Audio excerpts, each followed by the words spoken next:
একদম রেস্টুরেন্টের মতো চাইনিজ সবজি ঘরে তৈরি করে ফেললাম। পোলাও, ফ্রাইড রাইস অথবা নুডলসের সাথে এই চাইনিজ সবজিটা খেতে একদম অসাধারণ লাগে আর বানানো খুবই সহজ। আজকে আমি মাত্র 3টা সবজি দিয়ে এই চাইনিজ রেসিপিটা তৈরি করে দেখাবো। মিডিয়াম সাইজের 3টা পেঁয়াজ আমি কিউব করে কেটে নিয়েছি, বরবটি, পেঁপে আর গাজরগুলোকে পাতলা করে কেটে নিয়েছি। সবগুলো ফুটন্ত গরম পানির মধ্যে দিয়ে 3 থেকে 4 মিনিট সিদ্ধ করে নিতে হবে। চাইনিজ সবজির রান্নার ক্ষেত্রে কোনোভাবেই ঢাকনা দিয়ে ঢাকা যায় না আর একদম হাই হিটে রান্না করতে হয়। অল্প করে লবণ দিয়ে দিলাম, তারপর সবজিগুলো সেদ্ধ হয়ে যাওয়ার পর একটা ছাঁকনিতে ছেঁকে নেব আর ঠান্ডা পানি ধুয়ে পানি ঝরিয়ে রাখবো। সবজি সিদ্ধ করা যে পানিটা, এটা আমি ফেলে দেবো না, এটা সবজি স্টক হিসাবে কাজে লাগবে, রান্নার ক্ষেত্রে ব্যবহার করবো। প্যান আগে থেকে গরম করে রেখেছিলাম, এখানে বাটার দিয়ে দিব। বাটারটা মেল্ট হয়ে যাওয়ার পর রসুন কুচি করে রেখেছিলাম, রসুন কুচিগুলো দিয়ে হালকা করে ভেজে নিতে হবে।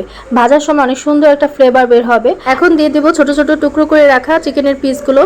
এখানে আদা রসুন বাটা দিয়ে দিলাম হাফ চা চামচ, গোলমরিচের গুঁড়া, স্বাদ মতো লবণ আর দিয়ে দিব 1 চা চামচের মতো সয়া সস। চুলা আঁচটা মিডিয়ামে রেখে 2 মিনিটের মতো মুরগির মাংসের পিসগুলোকে মশলার সাথে ভালো করে মিশিয়ে নিয়ে ভেজে নিতে হবে। তারপর এখানে আমি কিউব করে রাখা 3টা বড় সাইজের পেঁয়াজ নিয়েছিলাম, ওইগুলো দিয়ে দিলাম।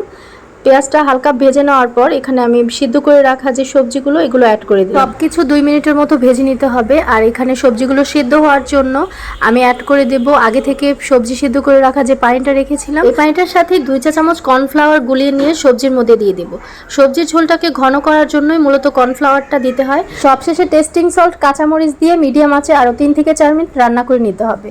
খুবই সহজভাবে আজকে চাইনিজ সবজিটা রান্না করে দেখানোর চেষ্টা করেছি। আশা করছি আপনাদের কাছে ভালো লেগেছে আজকের এই রেসিপিটি।